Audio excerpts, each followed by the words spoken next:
ലിയ അൻഷാദിന്റെ രസകരമായ ഒരു സ്റ്റാൻഡപ്പ് കാണാം.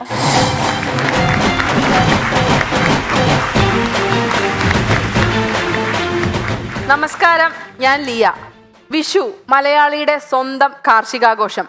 ഈ ചിപ്പിച്ചേച്ചി ഇല്ലാതെ പൊങ്കാല ഇല്ല എന്ന് പറയുന്ന പോലെയാണ് വിഷു ഇല്ലാതെ വിഷുവാഘോഷം ഇല്ല. ഈ മേടമാസ പുലരിയിലെ മലയാളിയുടെ ഒരു വിഷുക്കണി എന്ന് വെച്ചാൽ ഒരു ഓട്ടുരുളി നിറച്ച് ആപ്പിള്, ഓറഞ്ച്, മുന്തിരി, ചക്ക, മാങ്ങ, തേങ്ങ, കണിവെള്ളരി, കണിക്കൊന്ന, തൊട്ടടുത്തൊരു നിലവിളക്കും അതിൻ്റെ ഒത്ത നടുക്കൊരു ഉണ്ണി മുകുന്ദനും. അയ്യോ, ഈ ഉണ്ണിമുകുന്ദൻ ഉദ്ദേശിച്ചത് ഇതല്ല കേട്ടോ. ഈ മുകുന്ദൻ എന്ന് പറഞ്ഞാൽ കൃഷ്ണൻ, കണ്ണൻ എന്നൊക്കെയാണുള്ള അർത്ഥം. ആ ഒരു അർത്ഥത്തിനാണ് ഞാൻ ഉദ്ദേശിച്ചത്. ഈ വിഷുവും ഓണവും ഒക്കെ മലയാളിയുടെ ആണെങ്കിലും ഇത് അറിഞ്ഞൊന്ന് ആഘോഷിക്കണമെങ്കിൽ തമിഴ്നാട്ടുകാർ കനിയണം. പച്ചക്കറി വേണമെങ്കിൽ പൊള്ളാച്ചിയിൽ മാരിമുത്തു വിത്തിടണം. പൂക്കളം ഇടണമെങ്കിൽ തോവാളയിൽ ജമന്തി നടണം. ഇനി ഒന്ന് പടക്കം പൊട്ടിച്ച് ആഘോഷിക്കണമെങ്കിൽ ശിവകാശിയിൽ ശെൽവരാജ് ഇരുന്ന് പണിയെടുക്കണം. നമ്മൾ ചോദിച്ചാൽ പറയും ഞങ്ങൾ കൺസ്യൂമർ സ്റ്റേറ്റാന്ന്. ഒന്നുമല്ല, മടിയാ. മലയാളിക്ക് മടിയില്ലാത്ത ഒരൊറ്റ കാര്യമേ ഉള്ളൂ, അത് കുടിയാ. ഈ ഒരു അവസ്ഥ വെച്ച് നല്ല അടിപൊളി കൃഷിസ്ഥലമൊക്കെ കാണണമെങ്കിൽ സത്യനന്ദിക്കാടിന്റെ സിനിമ എടുത്ത് നോക്കേണ്ട അവസ്ഥയാ.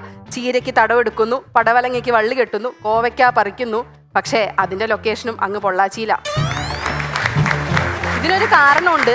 തമിഴ്നാട്ടുകാർ മൊക്കിന് ചെടി നടും, നമ്മൾ മൊക്കിന് കൊടി നടും. ഈ ഒത്തൊരുമ പക്ഷെ ഭക്ഷണത്തിന്റെ കാര്യത്തിലൊന്നും ഇല്ല കേട്ടോ. ഭക്ഷണത്തിന്റെ കാര്യത്തിലേക്ക് വരുമ്പോൾ വിഷുവിന് തെക്കോട്ട് വെജ് ആണെങ്കിൽ വടക്കോട്ട് നോൺ വെജാ. ഓണത്തിന് തെക്കോട്ട് നോൺ വെജ് ആണെങ്കിൽ വടക്കോട്ട് വെജ്. വെറുതെ അല്ല നിങ്ങൾ തെക്ക് വടക്ക് നടക്കണമല്ലേ. പക്ഷെ എന്തൊക്കെ പറഞ്ഞാലും മലയാളി പൊളിയാട്ടോ. കാരണം പ്രശ്നം എന്താണെന്നറിയാൻ പ്രശ്നം വെച്ച് നോക്കുന്ന പ്രശ്നക്കാർ വരെ നമുക്കുണ്ട്. ഈ മലയാളികളുടെ കാര്യം പറയുമ്പോൾ സത്യം പറഞ്ഞ മലയാളികൾക്കാണ് പ്രശ്നം. മലയാളികൾ ഭയങ്കര സഹായ മനസ്കതയുള്ളവരാ.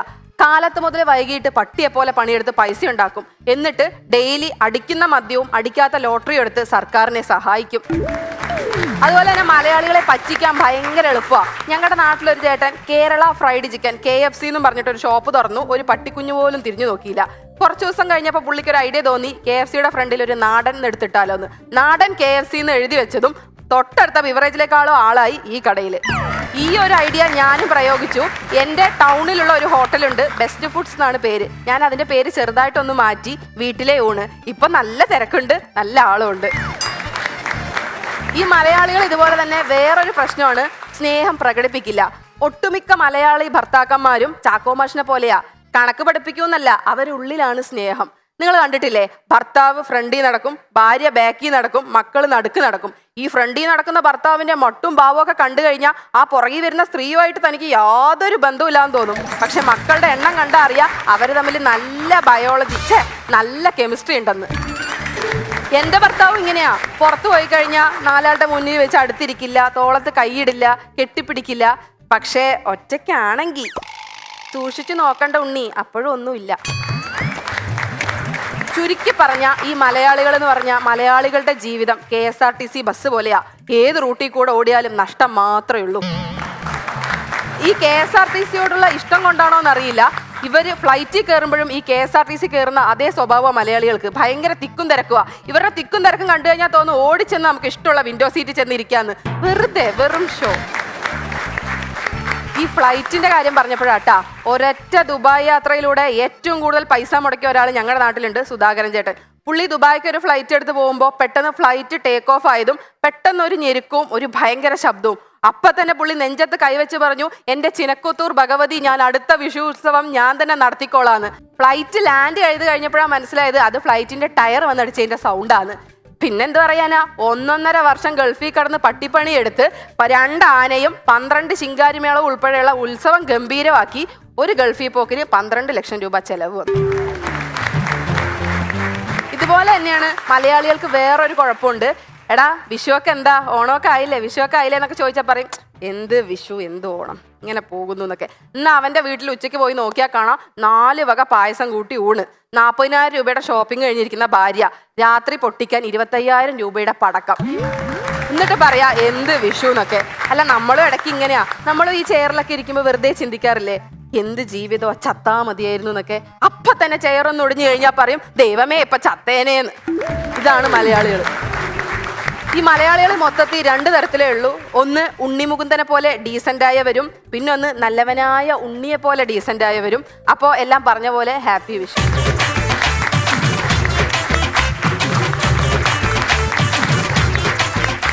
Liya thank you so much. അടിപൊളിയായിരുന്നു. ലിയ വീട് തൃശ്ശൂരാ? നമ്മൾ ഒരേ നാട്ടുകാരാ. ഒറ്റപ്പാലം, ഞാൻ പാലപ്പുറം, ചേട്ടൻ കയറമ്പാറ. ആണല്ലേ? പാലപ്പുറത്താ? ആ, പാലപ്പുറത്താ. ഓ താങ്ക് യു. ലിയ ഇവിടുത്തെ one of the best performers ആണ് കേട്ടോ. ഞങ്ങൾ ഇടയ്ക്ക് ചേട്ടന്റെ വീട്ടിലേക്ക് വഴിയൊക്കെ വരാറുണ്ട്, അവിടെ വന്ന് കറങ്ങും. Okay okay. എന്തായാലും ഞാൻ വീട്ടിലേക്ക് വരാം, അടുത്തന്നെ. Okay thank you. All the best. Liya അടിപൊളിയായിരുന്നു. ഉണ്ണിമുകുന്ദനെ പറ്റിയുള്ള വർണ്ണനയൊക്കെ സൂപ്പർ ആയിരുന്നു. Good job. All the best. നന്നായിരുന്നു. ഒരു സ്റ്റാൻഡപ്പ് കോമഡി ചെയ്യുന്ന സ്ത്രീകൾ കുറവാണ്. എല്ലാവിധ ആശംസകളും. സർ, സ്റ്റാൻഡപ്പ് കോമഡി ചെയ്യുന്ന സ്ത്രീകളുടെ നമ്പർ ഇപ്പം കുറച്ച് കൂടി വരികയാണ്. കാരണം നമ്മളൊരു എൻറ്റയർ സീസൺ തന്നെ സ്ത്രീകൾക്ക് വേണ്ടി മാറ്റി വെച്ചിട്ടുണ്ടായിരുന്നു. കേസുമാമ, അതായത് റിക്വസ്റ്റ് ആണ്. ഓക്കെ, എന്റെ അടുത്തൊരു കഥയിരിപ്പുണ്ട്, നല്ല സ്റ്റോറിയാണ്. അപ്പൊ അത് ഉണ്ണിക്ക് പറ്റിയതാണ്. അപ്പൊ താല്പര്യം ഉണ്ടെങ്കിൽ കഥ കേട്ടിട്ട് ഞാൻ പാട്ടിലൂടെ പറഞ്ഞു കൊടുക്കും. അപ്പൊ അത് കേട്ട് ഇഷ്ടപ്പെടണമെങ്കിൽ പുള്ളി അതിൽ അഭിനയിക്കട്ടെ. അത് തീർച്ചയായിട്ടും അദ്ദേഹം കേൾക്കാൻ പോവല്ലേ പാട്ടിലൂടെ. അപ്പൊ താല്പര്യം ഉണ്ടോ ഇല്ലയോ എന്നുള്ള എന്തായാലും പറയാം കേട്ടോ. All the best. ഉണ്ണിയോട് ഒരു കഥ പറയാം, ഒരു സൂപ്പർ ഹീറോ കഥ പറയാം. ഉണ്ണിയോട് ഒരു കഥ പറയാം, ഒരു സൂപ്പർ ഹീറോ കഥ പറയാം. ഗുജറാത്തിലോ മറുനാട്ടിലോ, ഗുജറാത്തിലോ മറുനാട്ടിലോ, നമുക്കെവിടേലും ഷൂട്ടു ചെയ്തു പോരാ. ഉണ്ണിയോട് ഒരു കഥ പറയാം, ഒരു സൂപ്പർ ഹീറോ കഥ പറയാം.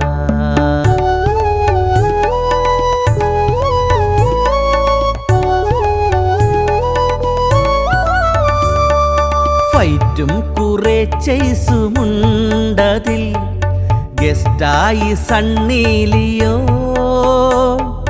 തലയിൽ ചുറ്റിക്കെട്ടായി നിൽക്കുമീ സിക്കിന്റെ ലുക്കാണിതിൽ. മൂന്നു പെങ്ങന്മാർക്കു നീ ചേട്ടനാ, ചാക്കോച്ചനാരെന്ന് അറിയും വരെ വില്ലൻ സിംഗ് എന്നുള്ള പേരും കൂടെ ചേർത്ത് ഉണ്ണി നീ സ്റ്റാറായിടും. നിന്നെ ഞാൻ സ്റ്റാറാക്കിടും. ഉണ്ണിയോട് ഒരു കഥ പറയാം, ഒരു സൂപ്പർ ഹീറോ കഥ പറയാം. ഗുജറാത്തിലോ മറുനാട്ടിലോ, ഗുജറാത്തിലോ മറുനാട്ടിലോ, നമുക്കെവിടേലും ഷൂട്ടു ചെയ്തു പോരാ.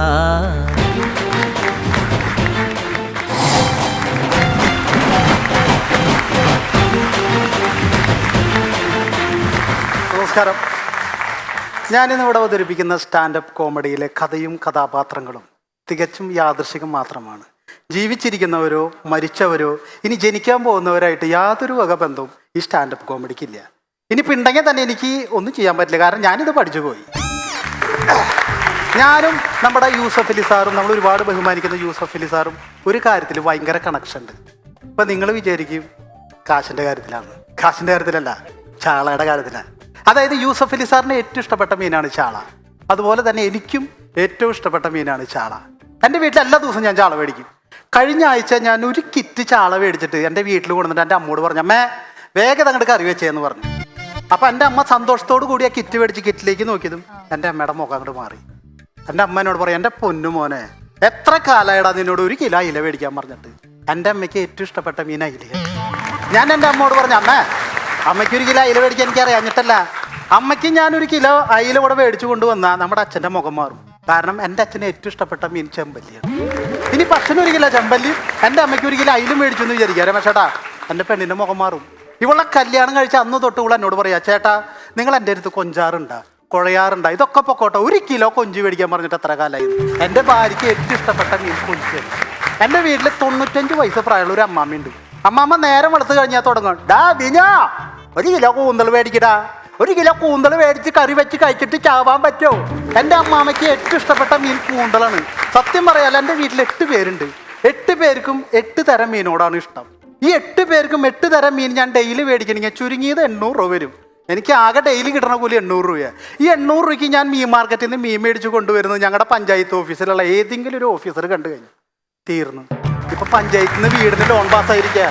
ഡെയിലി 800 രൂപയ്ക്കൊക്കെ മീൻ മേടിക്കുന്നവന് നമ്മൾ എന്തിനാ പഞ്ചായത്തിൽ നിന്ന് വീടിന് ലോൺ പാസ്സാക്കണേന്ന് പറയും. ഇപ്പൊ ഞാൻ ഒരു കാര്യം ചെയ്തു ചേട്ടാ, എല്ലാ ദിവസവും രാത്രി 7 മണിക്ക് ശേഷം മീൻ മാർക്കറ്റിലേക്ക് ചെല്ലും. അപ്പൊ അവിടെ ബാലൻസ് വരുന്ന മീൻ ഉണ്ടല്ലോ, ഈ സ്റ്റോക്ക് വരുന്ന മീൻ, ഇതൊക്കെ ഇവർ കൂട്ടിയിട്ടിട്ട് പലവക എന്ന് പറഞ്ഞിട്ട് കൊടുക്കും. 200 രൂപ കൊടുത്താൽ മതി, വയറ് നിറച്ച് കിട്ടും. ഇന്നലെ 200 രൂപയ്ക്ക് ഞാൻ പലവകയും മേടിച്ച് എൻ്റെ വീട്ടിൽ ചെന്ന്. എൻ്റെ പൊന്നെ, എൻ്റെ വീട്ടിൽ വിഷോണം വന്ന മാതിരിയാണ്. അതായത് വിഷു മോണം ഒരുമിച്ച് വന്ന മാതിരി ഭയങ്കര ആഘോഷം, പടക്കം പൊട്ടിച്ചിട്ട് ആഘോഷിക്കണേ. അപ്പം ഈ പലവകയെന്ന് 2 അയില എടുത്തിട്ട് എൻ്റെ അമ്മ അടുക്കളയിൽ പോയിട്ട് പാടാ. അയില വറുത്തതുണ്ട്, അയില പൊരിച്ചതുണ്ട്, കുടംപുളിയിട്ട് വച്ച നല്ല അയില കറിയുണ്ട്. എൻ്റെ ഭാര്യ ഈ പലവകയെന്ന് 2 കൊഞ്ചിനെടുത്തിട്ട് കൊഞ്ചിക്കുന്നു. വാ വാവോ വാ വാ വാവോ അമ്മയുടെ മോനാരോ. എൻ്റെ അമ്മാമ്മ ഈ പലവകയെന്ന് 2 കൂന്തലും കൈപിടിച്ച് അകത്ത് കൂന്താളിച്ച് നടക്കും. പക്ഷേടാ, ഞാനിപ്പോൾ ഇത് പറയാൻ കാരണം ഞാൻ ഇന്ന് ഇവിടെ അവതരിപ്പിക്കുന്ന കണ്ടന്റ് പലവക, അതായത് പലതരത്തിലുള്ള കണ്ടന്റാണ്. ഇഷ്ടമുള്ള ആളുകൾ ഇഷ്ടമുള്ള കണ്ടന്റിന് ഇഷ്ടം പോലെ ചിരിക്കുക. ചിരി ആയുസ് വർദ്ധിപ്പിക്കുന്നതാണ് പറഞ്ഞല്ലേ. എൻ്റെ കൂട്ടുകാരൻ്റെ ഒരു അപ്പാപ്പുണ്ട്. ആൾക്ക് വലിവും ശ്വാസമുട്ടൊക്കെ ആയിട്ട് മെഡിക്കൽ കോളേജ് ഹോസ്പിറ്റലായിരുന്നു. അപ്പോൾ അവിടുന്ന് ഡോക്ടർമാർ പേര് വിട്ടി, രക്ഷയൊന്നുമില്ല, നിങ്ങൾ വേഗം വീട്ടിൽ കൊണ്ടുപോകാൻ പറഞ്ഞു. അപ്പോൾ ഇവൻ്റെ വീടിൻ്റെ നടയിലകത്താണ് അപ്പാപ്പനെ കിടത്തിക്കണേ. അപ്പോൾ ഇവനാണെങ്കിൽ അപ്പാപ്പൻ്റെ പെൻഷൻ കാശുമ്പോൾ ജീവിക്കണവനാ. അപ്പോൾ അവൻ പറയടാ, അപ്പാപ്പന് തീരെ വയ്യ, അപ്പാപ്പൻ മരിച്ചു കഴിഞ്ഞാൽ പിന്നെ ഞാൻ പണിയെടുക്കേണ്ടി വരും. അപ്പം ഞാൻ പറഞ്ഞു, ടെൻഷൻ അടിക്കാണ്ടിരിക്കും, ചിരി ആയുസ് വർദ്ധിപ്പിക്കുന്നതാണ് പറഞ്ഞിരിക്കണേ. നീ ഒരു കാര്യം ചെയ്യും, അപ്പാപ്പന് നല്ല കോമഡി പടം വെച്ച് കൊടുക്കുന്നു പറഞ്ഞു. അപ്പോൾ അവൻ പറഞ്ഞു, ഇപ്പം ടി വിയിൽ ഒരു നല്ലൊരു കോമഡി പടം കളിക്കണ്ടേ, ആ പടത്തിൻ്റെ പേരൊന്നും ഞാൻ പറയില്ല, അതിൻ്റെ ഡയറക്ടർ ഇപ്പോഴും ചിരിച്ചുകൊണ്ട് നടക്കണമെന്ന് പറഞ്ഞു. അങ്ങനെ പറഞ്ഞു, നീ ടി വിയിൽ സിനിമ വെച്ച് കൊടുത്തോളാൻ പറഞ്ഞു. ഒരു 15 മിനിറ്റ് കഴിഞ്ഞപ്പോൾ എന്നെ വിളിച്ചു, ബിനു. ഞാൻ പറഞ്ഞു, എന്താടാ? നീ പറഞ്ഞത് കറക്റ്റാ, ചിരി ആയുസ് വർദ്ധിപ്പിക്കുന്നു പറഞ്ഞു, വളരെ കറക്റ്റാ. എൻ്റെ അപ്പാപ്പ ഇപ്പം ഉണ്ടല്ല കട്ടിലിൽ ചാരി ഇരുന്ന് ചിരിച്ച് സിനിമ കണ്ടെന്ന് പറഞ്ഞു. എനിക്ക് ഒരുപാട് സന്തോഷമായി. ആ അപ്പാപ്പന് ഒരു കയ്യടി കൊടുത്ത മക്കളെ. ഒരു 15 മിനിറ്റ് കഴിഞ്ഞപ്പോൾ ഞാൻ അവൻ എന്നെ വീണ്ടും വിളിച്ചു, ബിനു നീ പറഞ്ഞത് വളരെ കറക്റ്റാ, ചിരി ആയുസ് വർദ്ധിപ്പിക്കുന്നു പറഞ്ഞു, വളരെ കറക്റ്റാ. ഞാൻ പറഞ്ഞു, എന്ത് പറ്റി? അല്ലടാ, അപ്പാപ്പ ഉണ്ടല്ലോ മുഖത്ത് നിന്ന് ഓക്സിജനൊക്കെ എടുത്ത് മാറ്റിയിട്ട് കൈയ്യട്ടിച്ചിട്ട് ചിരിക്കുന്നു. ഞാൻ പറഞ്ഞു, ഇനി നീ 1 മണിക്കൂർ കഴിയാണ്ട് വിളിക്കേണ്ടെന്ന് പറഞ്ഞു. ഒരു 1.5 മണിക്കൂർ കഴിഞ്ഞപ്പോൾ എന്നെ വിളിച്ചു, ബിനു. ഞാൻ പറഞ്ഞു, എന്ത് പറ്റിയിട്ട്? അപ്പാപ്പൻ തുള്ളി ചാടി നടക്കണ്ട. അല്ലടാ, അപ്പാപ്പൻ പോയി, നാളെ 10 മണിക്കാണ് അപ്പാപ്പൻ്റെ പരിപാടി. ഞാൻ ചോദിച്ചത് എന്താ ഉണ്ടായെന്ന് ചോദിച്ചപ്പോൾ അവൻ പറയണത്, ഈ സിനിമയുടെ ഇന്റർവ്യൂവിൽ അങ്ങോട്ട് കഴിഞ്ഞപ്പോൾ കോമഡിയുടെ ഒരു അയ്യര് കളിയായിരുന്നു. അപ്പാപ്പൻ ചിരിച്ച് മുകളിലേക്ക് ശ്വാസം എടുത്തതാ, പിന്നെ അടിയിലേക്ക് എടുക്കാൻ പറ്റിയിട്ടില്ല. ചത്ത് കിടന്നാലും ചമഞ്ഞ് കിടക്കണം എന്നാ പറയണ. ഞാൻ നില പോയി, അപ്പാപ്പൻ മരിച്ചിട്ട് കിടക്കുകയാണെങ്കിൽ ചിരിച്ചിട്ടാ കിടക്കണം. അപ്പൊ ചിരി ആയുസ് വർദ്ധിപ്പിക്കും എന്ന് പറഞ്ഞ് ശരിയാണ്, പക്ഷെ അത് ഏത് ചിരിയാണെന്ന് എനിക്ക് മനസ്സിലാവില്ല. നിങ്ങൾക്ക് എല്ലാവർക്കും പ്രണയമില്ലേ? ഇല്ലേ? പക്ഷെ എനിക്കൊരു പ്രണയം ഉണ്ടായിരുന്നു. അപ്പൊ നിങ്ങൾ വിചാരിക്കും, നിന്നൊക്കെ ആര് പ്രണയിക്കാനാണ്? ഞാനും ഇടയ്ക്ക് ആലോചിക്കാറുണ്ട്, എന്നൊക്കെ ആര് പ്രണയിക്കാനാണ്? എനിക്കൊരു പ്രണയം ഉണ്ടായിരുന്നു, 1 വേ പ്രണയമായിരുന്നു. എനിക്ക് ആ കുട്ടീനെ ഭയങ്കര ഇഷ്ടമായിരുന്നു. അപ്പോൾ ഇവളെ എനിക്ക് ഇഷ്ടപ്പെട്ട് കഴിഞ്ഞപ്പോൾ എനിക്ക് ഇവളെ ഡെയിലി കാണാൻ തോന്നി. അപ്പോൾ ഇവളെ അത്യാവശ്യം ഡാൻസ് ഒക്കെ പഠിക്കാൻ പോണ കുട്ടിയെ. അങ്ങനെയാണെങ്കിൽ ഇവള് ഡാൻസ് പഠിക്കാൻ പോണടുത്ത് പോയി ചേരാം, അപ്പോൾ ഡെയിലി കാണാമല്ലോ. അങ്ങനെ എൻ്റെ അമ്മാമരെ മുറുക്കാൻ പാത്രത്തിൽ നിന്ന് ഒരു കീറിയ വിറ്റിലും ഒരു കഷ്ണം അടക്കിയും എടുക്കാത്ത ഒരു 5 നോട്ടും കൈ പിടിച്ച് ഞാൻ ടീച്ചറെ വീട്ടിൽ ചെന്നു. ടീച്ചറെ കണ്ട വഴിക്ക് ഞാൻ ദക്ഷിണ കൊടുക്കാൻ അരമണ്ഡലത്തിൽ അങ്ങോട്ട് നിന്ന്. ടീച്ചർ എന്നെ അടിമുടി നോക്കിയിട്ട് പറയും, ആണുങ്ങൾ കാലകത്താൻ പാടുണ്ട്. അപ്പോൾ തന്നെ ഞാൻ കാല് സ്റ്റഡിയാക്കി വെച്ചു. ടീച്ചർ വീണ്ടും എന്നെ അടിമുടി നോക്കിയിട്ട് പറയാ, 10 പറ ചോറ് കൊള്ളാമെന്നൊരു വയറും കാക്കയുടെ കളറും ഒരു ഇളിഞ്ഞ മുഖം, കടക്ക് പുറത്ത്. ഞാൻ അവിടെ നിന്ന് കരഞ്ഞു, പോരാണ്ട് വീട്ടിലേക്ക് നടന്ന് കരഞ്ഞു, വീട്ടിലേക്ക് ചെന്നിട്ട് കരഞ്ഞു. അപ്പം എൻ്റെ അമ്മ പറഞ്ഞു, എന്താ പൊന്നു മോനെ നീ എന്തിനാ കരയണേ? ഞാൻ പറഞ്ഞു, കളറിൻ്റെ പേരിൽ ടീച്ചർ എന്നെ കളിയാക്കി. അപ്പം അമ്മ പറയാം, നീ ചിരിക്കണം. ഞാൻ പറഞ്ഞു, എങ്ങനെ ചിരിക്കും? നിന്റെ അച്ഛൻ്റെ അമ്മേരും കളർ എന്താ? കറുപ്പ്, അതുകൊണ്ട് നീ കറുത്തു. ശരിക്കും പറയുകയാണെങ്കിൽ ടീച്ചറാണ് കരയണ്ടേന്ന്. ഞാൻ അമ്മോട് പറഞ്ഞു, അതെങ്ങനെ അമ്മ ടീച്ചർ കരയാ? ടീച്ചർ അമ്മേരെ അച്ഛൻ്റെ കളർ എന്താ? കറുപ്പ്. ടീച്ചറെ കളറോ? വെളുപ്പ്. അപ്പം ടീച്ചറിലേക്ക് അറിയേണ്ടത് പറഞ്ഞു നിന്നില്ല, അമ്പലത്തിൽ വെടിപ്പെട്ടു. സത്യം. ഞാനിപ്പോൾ ഈ ഷർട്ട് എടുക്കാൻ വേണ്ടിയിട്ട്, ഈ പരിപാടിക്ക് വരാൻ ഒരു ഷർട്ട് എടുക്കാൻ വേണ്ടി ഒരു കടയിൽ കയറി. അപ്പം ഞാൻ കടയിൽ കയറി കഴിഞ്ഞാൽ സാധാരണ ഷർട്ട് എടുക്കാൻ കടയിൽ കയറി കഴിഞ്ഞാൽ ഈ ഇട്ടുപോയി ഷർട്ട് കവറിലാക്കിയിട്ട് അവിടെ നിന്ന് എടുത്ത ഷർട്ട് ഇട്ട് പോരും. അങ്ങനെ ഷർട്ട് എടുത്ത് പുറത്തേക്ക് ഇറങ്ങി വഴിക്ക് കടക്കാരൻ പറഞ്ഞു, അവിടെ നിൽക്കാം അവിടെ എന്ന് പറഞ്ഞു. ഞാൻ ദൈവമേ, അറിഞ്ഞുകൊണ്ട് ഞാൻ കടയിൽ നിന്ന് ഒന്നും എടുത്തിട്ടില്ല. ഇനി അറിയാണ്ട് എൻ്റെ കൂടെ എന്തെങ്കിലുമൊക്കെ പോകുന്നുണ്ടാവും, കാരണം CCTV ഉള്ള കാലമാണ്. ഞാൻ പറഞ്ഞു, ചേട്ടാ ഞാൻ ഒന്നും എടുത്തിട്ടില്ല. അപ്പോൾ ആള് പറയാം, അതെ നീ ഒന്നും എടുത്തിട്ടില്ല, ഇവിടെ ഒന്നെടുത്താൽ ഒന്ന് ഫ്രീ ആയി, ഈ ഷർട്ടും കൂടി കൊണ്ടുപോകാൻ. അങ്ങനെ ഞാൻ ആ ഷർട്ട് കവറിൽ വെച്ച് ബസ് വന്നപ്പോൾ ബസ്സിന് കൈയാട്ടി ബസ്സിൽ കയറി വഴിക്ക് കമ്പിയിൽ പിടിച്ച വഴിക്ക് ഈ കഷത്തിൻ്റെ ഭാഗം കയറി. അപ്പം എനിക്ക് മനസ്സിലായി, വെറുതെ അല്ല ഒന്നെടുത്താൽ ഒന്ന് ഫ്രീ. ഇത് വീട് വരെ എത്തണ്ടേ? ഇപ്പം എന്തെടുത്താലും ഫ്രീ. ഒരു ഷർട്ട് എടുത്താൽ ഒരു ഷർട്ട് ഫ്രീ, ഒരു ഉടുപ്പ് എടുത്താൽ ഒരു ഉടുപ്പ് ഫ്രീ, ഒരു ട്രൗസർ എടുത്താൽ ഒരു ട്രൗസർ ഫ്രീ. അപ്പം എനിക്ക് തോന്നുന്നു കുറച്ചുകൂടി കാലം കഴിച്ചിട്ട് കല്യാണം കഴിച്ചാൽ മതിയാണ്. വേറെ ഒന്നും കൊണ്ടല്ല, ഇനി കുറച്ചുകൂടി കാലം കഴിഞ്ഞിട്ട് കല്യാണം കഴിക്കുമ്പോൾ ഒരു കല്യാണം കഴിച്ച ഒരു പെണ്ണ് ഫ്രീ കിട്ടിയാലേ.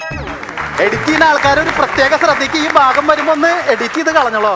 എന്റെ പെണ്ണ് സ്ഥിരമായിട്ട് കാണുന്ന പരിപാടി. അവളുടെ കൈ ഉണ്ടല്ലോ ഇരുമ്പ്. അവൾ ഒരു അടി അടിച്ചാണ്ടല്ല 1.5 അടി അടിച്ച മാരിയാ. Thank U.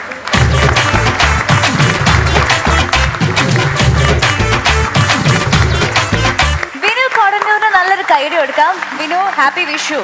നല്ല പെർഫോമൻസ് ആയിരുന്നു കേട്ടോ ചേട്ടാ. പിന്നെ ഗംഭീര പ്രകടനമായിരുന്നു. ഓഫറിന്റെ കാര്യങ്ങളും അത് ഇതൊക്കെ രസമായിരുന്നു. ഈ വീട്ടിൽ പലർക്കും പല ഇഷ്ടം വരുന്നത് ആദ്യകാലങ്ങളിൽ ടി വി വന്നപ്പോൾ ഈ പ്രശ്നം ഉണ്ടായിരുന്നു. ഒരു പല ചാനലിലെ പല പരിപാടി പലർക്കും കാണണമെന്ന് പറഞ്ഞ് വീട്ടിൽ വഴക്കുണ്ടായിരുന്നു. മൊബൈലിന് ഇപ്പൊ ആ പ്രശ്നമില്ല. എല്ലാവരും അവനവന്റെ മുറിയിൽ അവനവന്റെ കാര്യം നോക്കി ഇരിക്കുകയാണെന്നുള്ളത് കൊണ്ട് ആ പ്രശ്നങ്ങളൊക്കെ നല്ല കണക്ട് ചെയ്യുന്ന വിഷയങ്ങളായിരുന്നു. ഷർട്ട് ഫ്രീ പറഞ്ഞത് ചില സാധനങ്ങൾ അങ്ങനെയാണ്. ഫ്രീ കിട്ടുമ്പോൾ എന്തെങ്കിലും കുഴപ്പമുണ്ടെന്ന് നമുക്ക് വെറുതെ തോന്നും. ഒന്നും ഇല്ലേലും ഫ്രീ ആയി പോയതിന്റെ കുഴപ്പം തോന്നും. അതൊക്കെ ഗംഭീരമായി കേട്ടോ, സൂപ്പറായി. നമസ്കാരം. എല്ലാം ഓക്കെ ആയിരുന്നു. പക്ഷേ ഈ കല്യാണം വൈകിയ 1 by 1 കിട്ടുന്നത് ശരിയാണ്. അല്ല അതുവരെ ഞാൻ വെച്ച കൊള്ളാം. എന്നിട്ട് ഫിനിഷിംഗ് കോമഡി മറ്റേ എന്തായിരുന്നു ഇടി കിട്ടുന്നു അല്ലേ? അല്ല, ഒന്ന് കഴിച്ചാൽ ഒരു പെൺകുട്ടി ഫ്രീ ആയിട്ട് കിട്ടി. നന്നായിരുന്നു, എനിക്ക് ഇഷ്ടപ്പെട്ടു എല്ലാ കോമഡിയിലും.